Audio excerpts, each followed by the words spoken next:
Hello everyone, কেমন আছেন সবাই? আশা করি সবাই ভালো আছেন। আমি জয়া, আমার চ্যানেল জয়গুলো বাংলাতে সবাইকে স্বাগত। তো দেখতে দেখতে চলে এলো আমাদের প্রভু জগন্নাথ দেবের রথযাত্রা। তো এই রথযাত্রা প্রভু জগন্নাথ দেবকে ভোগ দেওয়ার জন্য আজ তৈরি করে নেব আমরা নিরামিষ কেক। তাহলে চলুন স্টার্ট করি। একদম নরম তুলতুলে কেক আমরা তৈরি করব। তার জন্য আমরা নিয়ে নেব চিনি। তো চিনিকে আমরা গুঁড়ো করে নিয়েছি গ্রাইন্ডারে। গুঁড়ো করে গুঁড়ো একদম পাতলা ফিনফিনে গুঁড়ো করে নিয়েছি। আর হাফ বাটি তেল নিয়েছি। এই লাল বাটিটার হাফ বাটি চিনির গুঁড়ো আর হাফ বাটি তেল নিয়ে একসাথে মিক্স করে নেবো ভালোভাবে। যতক্ষণ না এভাবে সাদার মতো গুঁড়ো পেস্টটা হয়ে যাচ্ছে ততক্ষণ মিক্স করতে হবে। তারপর নিয়ে নেবো আমরা এক বাটি আটা, নিয়ে নেবো আমরা এক বাটি দুধ। ওই বাটিরই সবকিছু মাপটা ভালোভাবে নিতে হবে। মাপ ভালোভাবে না নিলে কেক ভালোভাবে তৈরি করা হবে না। তার জন্য মাপটা ভালোভাবে সবাই ভালোভাবে নেবেন। তো অল্প অল্প দুধ দিয়ে এবারে মিক্স করে নিতে হবে।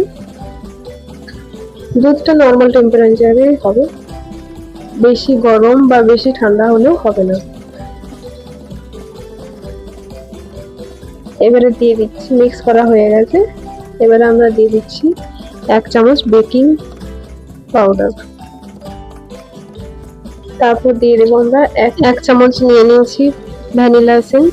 তারপর অল্প পরিমাণ নিয়েছি খাবার সোডা। তারপর নিয়েছি 1 চামচ ভিনেগার দিয়ে ভালোভাবে মিক্স করে নিতে হবে। ভিনেগার দেওয়ার জন্য ভিনেগারের বদলে কেউ লেবুর রস দিতে চাইলে লেবুর রস দিতে পারেন। তো স্পঞ্জি হওয়ার জন্য এই ভিনেগারটা দেওয়া হলো। আমরা তো ডিম এই কেকে ইউজ করিনি, তাই ভিনেগারটা দেওয়া হলো যাতে কেকটা সফট আর স্পঞ্জি হয়। সবকিছু দেওয়া হয়ে গেলে এবারে ভালোভাবে আমরা মিক্স করে নেব। কিছুক্ষণ ভালোভাবে অল্প অল্প দুধ দিয়ে, আবার যদি দুধটা মনে হয় কম হচ্ছে তাহলে দিয়ে ভালোভাবে মিক্স করে নিচ্ছি আমি। তারপরে ড্রাই ফ্রুট কুচি করে দিয়ে দিচ্ছি। সবকিছু দেওয়া হয়েছে, এবারে আমরা মিক্স করে নেবো ভালোভাবে। ব্যাটারটা একটু ঘন হয়ে গেছে, তার জন্য আমরা দিয়ে দিচ্ছি একটু অল্প দুধ দিয়ে আবার ভালোভাবে মিক্স করে নেব। মিক্স করা হয়ে গেলে এবারে উপরে দিয়ে দেবো আমরা ড্রাই ফ্রুট গুলো কুচি করে রাখা ড্রাই ফ্রুট দিয়ে দেবো। দিয়ে ভালোভাবে মিক্স করে কন্টেনার নিয়ে তার মধ্যে অয়েল ব্রাশ করে নেব। ভালোভাবে ব্রাশ করে নিতে হবে অয়েলটা। তারপর দিয়ে দেবো আমরা বাটার পেপার। মাঝ বরাবর কেকের ব্যাটারটা এবারে আমরা ঢেলে নেব। ভালোভাবে ঢেলে নিয়েছি। এরপর কড়া কিছুক্ষণ ওভেনটা নেই, তার জন্য আমরা গ্যাসের কড়াটা কিছুক্ষণ গরম করে নেব।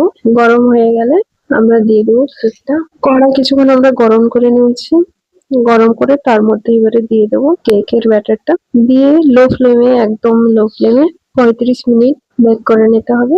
তারপর আমরা খুলে সাজিয়ে নেব ড্রাই ফ্রুট দিয়ে। যার যেমন ইচ্ছা, যা পছন্দ ড্রাই ফ্রুট দিয়ে সাজিয়ে নেবে। আমি কাজু বাদাম আর পেস্তা বাদাম কুচি করে দিয়ে আর 10 মিনিট লো ফ্লেমে বেকিং করা হয়ে গেছে। তারপরে একদম রেডি। দেখুন কত সফট হয়েছে, কি সুন্দর, খেতেও খুব টেস্টি হয়েছিল। আপনারাও বাড়িতে করে খান, দেখবেন খুব টেস্টি লাগবে। তো আমার ভিডিওটি ভালো লাগলে শেয়ার করবেন, লাইক করবেন, কমেন্ট করবেন। আর নতুন হয়ে থাকলে আমার চ্যানেল নতুন হয়ে থাকলে সাবস্ক্রাইব করে দেবেন। টাটা, বাই বাই, সুস্থ থাকবেন, ভালো থাকবেন, টাটা।